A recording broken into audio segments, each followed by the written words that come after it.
Muchas gracias, señor presidente, miembros de la Corte.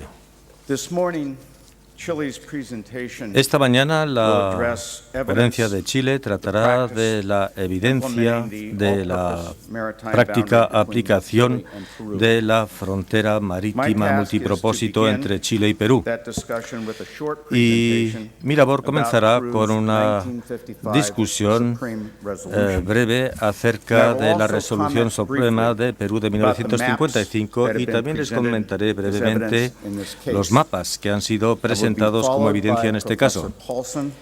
A mí me seguirá el profesor Paulson, quien les hablará del acuerdo de 1969 y de los temas relativos al hito número 1, y después de él, el señor Petrochilos concluirá los trabajos de la mañana hablando con ustedes de la evidencia de la práctica en el contexto del paralelo fronterizo.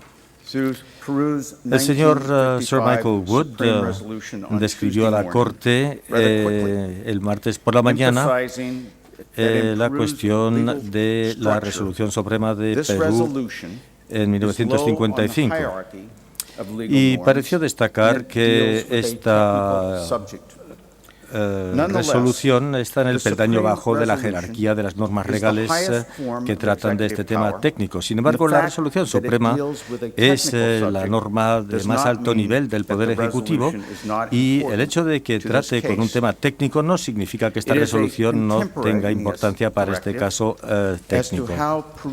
Es en efecto una directiva contemporánea de cómo la zona de Perú ha de ser representada y no trata solamente con el límite exterior de esa zona, tal como se dio a entender.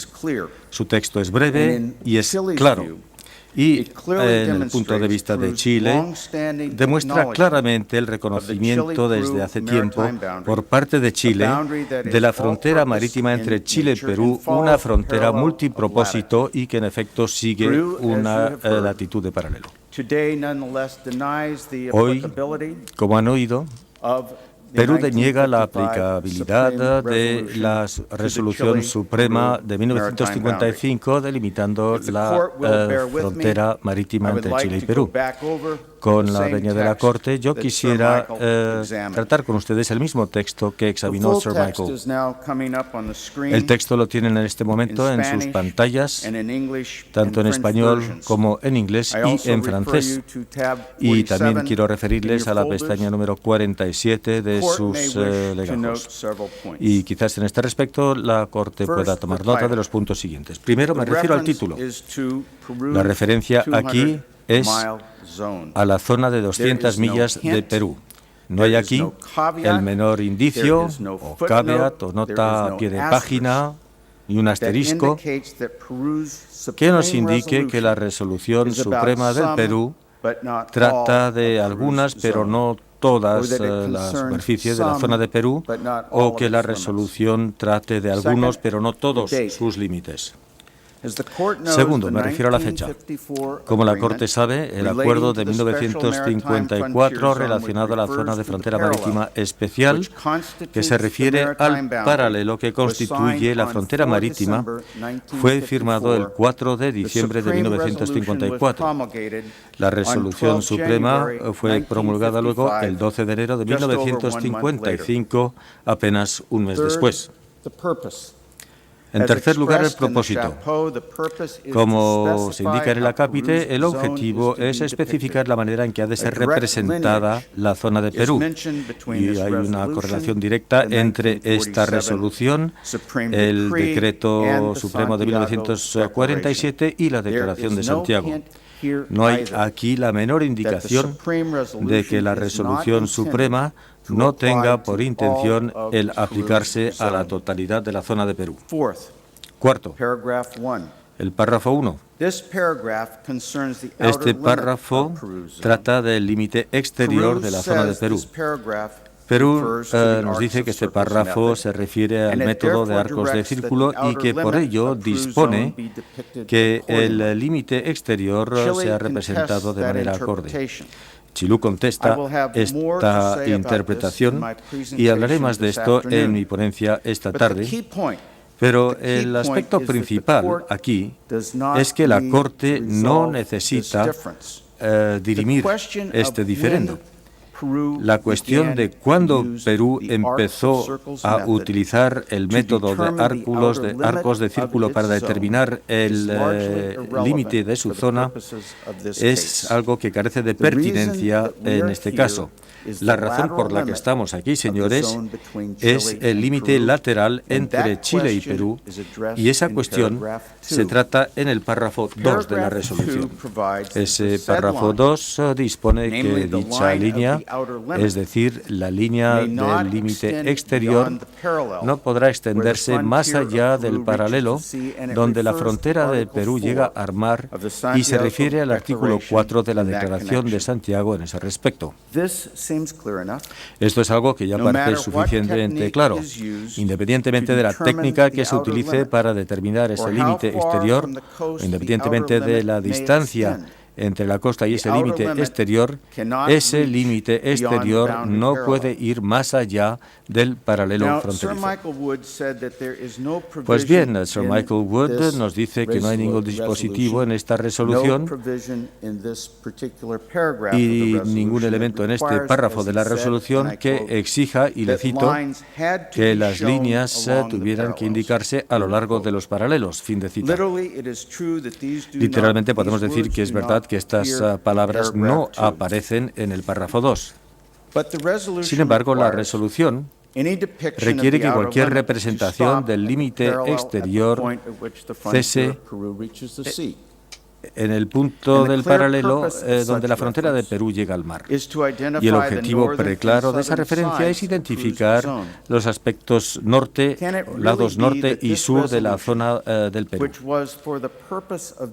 ¿Podría ser entonces que esta resolución, que se redacta con el fin de definir la zona de Perú, no haga más que exigir que esa zona exterior permanezca colgada en el aire o en el mar, sin líneas que conecten esa zona exterior al territorio terrestre de Perú?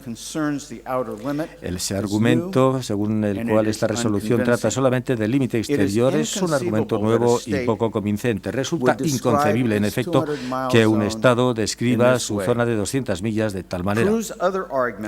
El otro argumento de Perú acerca del párrafo 2 de esta resolución, por lo menos coincide con la teoría que subyace en el caso que presenta Perú, tal como nosotros la entendemos, y es que el artículo 4 no se aplica a Chile. Y entonces la posición de Perú es que este párrafo de la Resolución Suprema de 1955, que describe los límites de la zona de 200 millas náuticas de Perú, no se aplica a ese límite sur de esa zona, es decir, la frontera con Chile. Pues bien, independientemente de cuál sea su argumento, Perú le está pidiendo hoy a la Corte que se crea que en 1955 Perú se tomó la molestia de promulgar una resolución suprema con el mero propósito de especificar cómo la zona del Perú debía ser representada, pero que al mismo tiempo optó por dejar todo el aspecto sur de esa zona totalmente abierto. Y en efecto, Perú no mencionó, ni tampoco lo menciona la resolución, que eso fuera el caso. En sexto lugar, el ministro de Exteriores, David Aguilar Cornejo, firmó la Resolución Suprema de 1955 conjuntamente con el presidente. Él, por supuesto, ya había firmado el acuerdo de 1954 relativo a la zona de frontera marítima especial, así como la convención complementaria 5 semanas antes. Y ahí Perú reconoce, aunque quizás de manera algo indirecta, que el acuerdo de 1954 relacionado a la zona de frontera marítima especial se aplicaba y se sigue aplicando, de hecho, al límite marítimo sur de Perú, aunque Perú mantiene que se trata solamente de una línea provisional destinada a las pesquerías. Sin embargo, Perú hoy quisiera hacer creer de alguna manera a la Corte que cuando el ministro de Exteriores de Perú firmó en 1955 la Declaración Suprema que hoy Perú aduce no se aplica a Chile, al ministro simplemente se le olvidó el acuerdo de 1954 relativo a la zona de frontera marítima especial que él acababa de firmar poco antes. El argumento que nos hace Perú es simplemente increíble.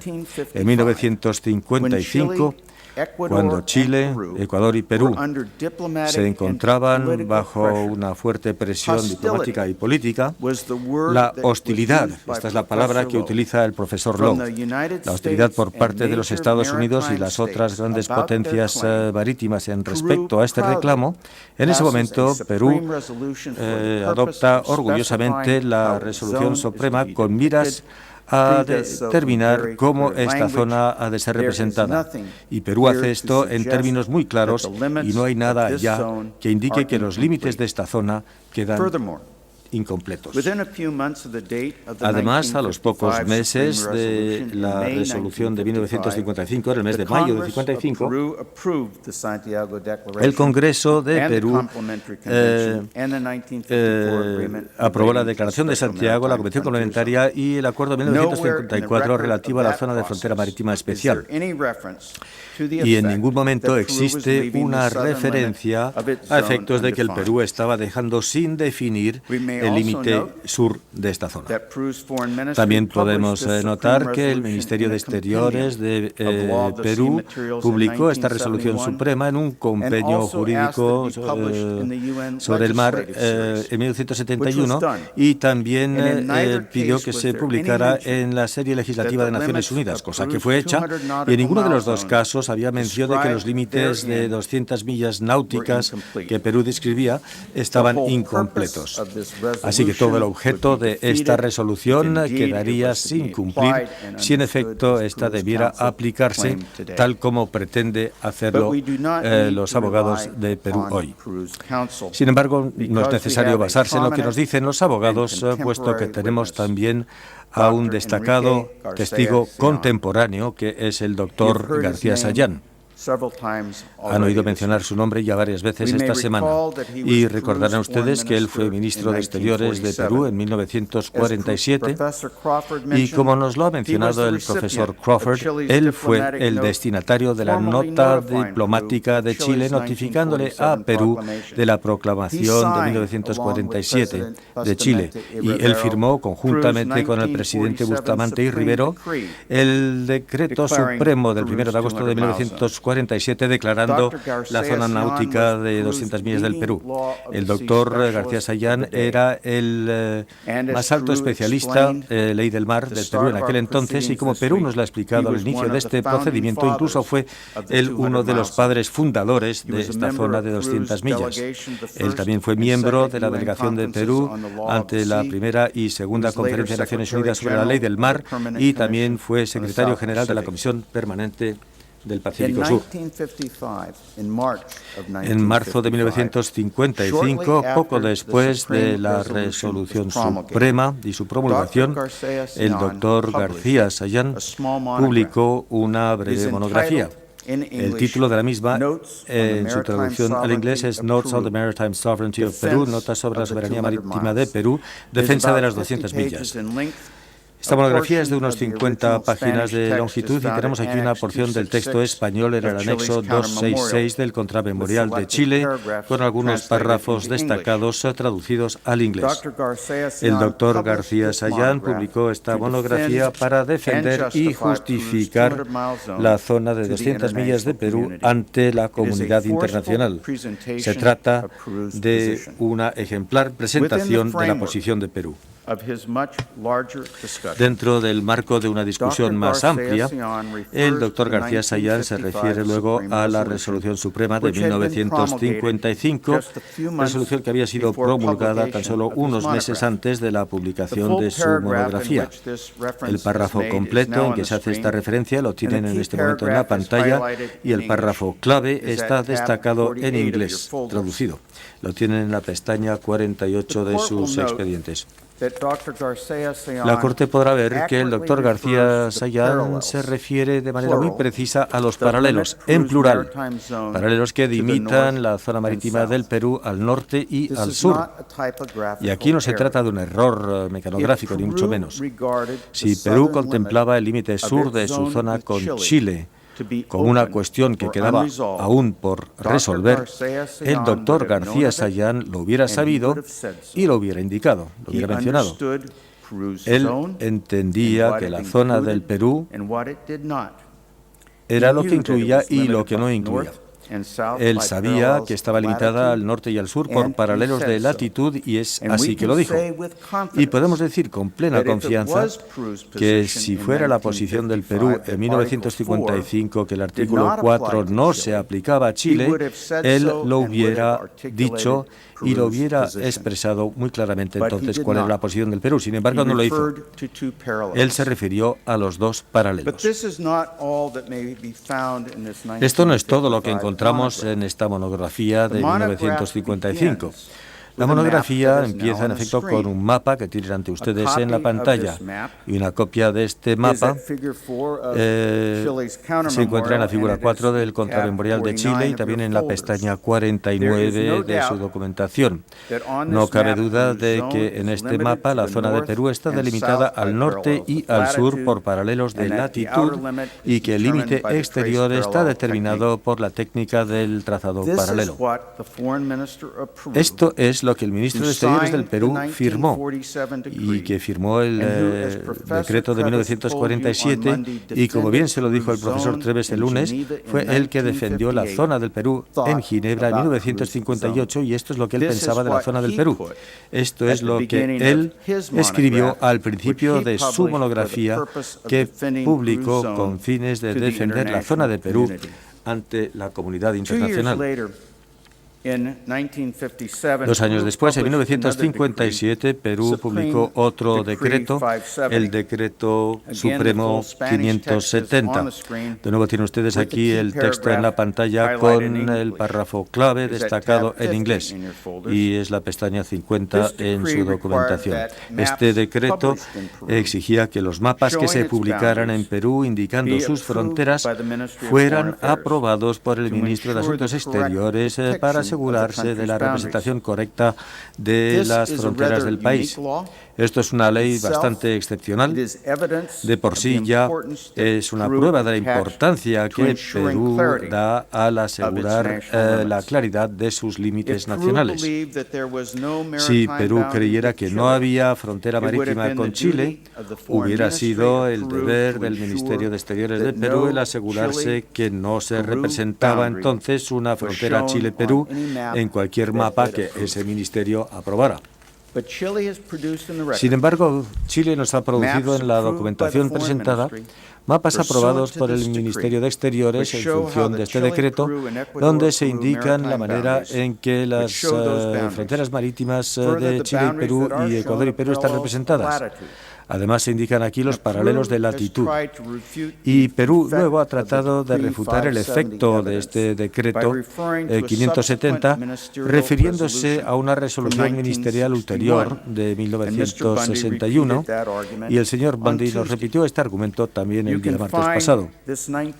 Podrán encontrar esta resolución de 1961 en la pestaña 51 de sus expedientes y también la ven en este momento en la pantalla. Y como queda claro en el texto de la resolución, todo lo que hizo la resolución del 1961 fue reafirmar que la autorización del Ministerio se limitaba solamente a asegurarse de que los datos directamente relacionados a la delimitación de las zonas fronterizas de Perú fuera correcta. La resolución luego incluye una cláusula al efecto de que el Ministerio de Exteriores de Perú no tiene responsabilidad por los conceptos o comentarios relacionados al material histórico o cartográfico en los libros donde figuraran los mapas que él había aprobado. Y esto no significa nada más de lo que dice, es decir, que la aprobación del Ministerio se aplicaba solamente a los límites indicados en los mapas y no a los conceptos ni a los comentarios que también podrían estar mencionados en los libros donde estos mapas aparecían. Concluiré refiriéndome a uno de esos libros que ahora representamos en la pantalla, se encuentra en la pestaña 52 de sus expedientes. Este libro fue presentado en la figura 38 del Contramemorial de Chile, también fue aprobado por el Ministerio de Exteriores de Chile en 1982 y publicado ese mismo año. Se trata de una enciclopedia para los niños escolares.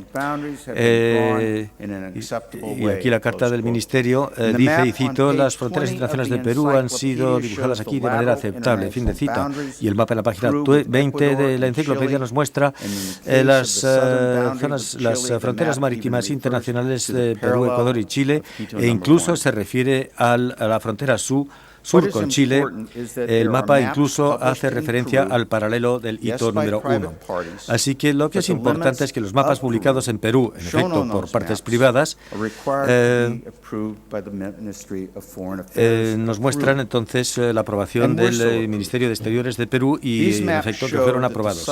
Estos mapas muestran que el límite marítimo sur de Perú es el paralelo de latitud en el punto de tierra de la frontera con Chile, y demuestra así entonces que hay una frontera y que esa frontera es el paralelo de latitud. Las partes que firmaron la Declaración de Santiago no incluyeron un anexo en forma de mapa a su tratado, traduciendo materialmente su acuerdo, su voluntad. Y al contrario de lo que nos declara Perú, esto no significa que la evidencia cartográfica en este caso no tenga valor probatorio. El valor probatorio de los mapas presentados por Chile ha de ser evaluado a la luz del Decreto Supremo del Perú de 1957, donde se le exige la aprobación del Ministerio de Exteriores de las fronteras que esos mapas representan. Muy claramente esos mapas son pruebas corroborativas que apoyan la conclusión que la Corte podría alcanzar por medios que no están necesariamente relacionados con estos mapas. Muy claramente, esta evidencia cartográfica, con la aprobación del Ministerio de Exteriores, nos muestra la actitud de Perú en respecto a sus fronteras internacionales. Y sin la menor duda, estos mapas, publicados bajo los auspicios del Estado, y en el caso de este mapa en particular, destinados a educar a los niños peruanos, tienen un alto valor probatorio. Estos mapas, además, llevan el imprimatur oficial y confirman la posición de Chile y contradicen rotundamente el argumento que Perú presenta ante la Corte. Muchas gracias, señor presidente, miembros de la Corte. Eso concluye mi ponencia y les pido que tengan a bien llamar al profesor Paulson.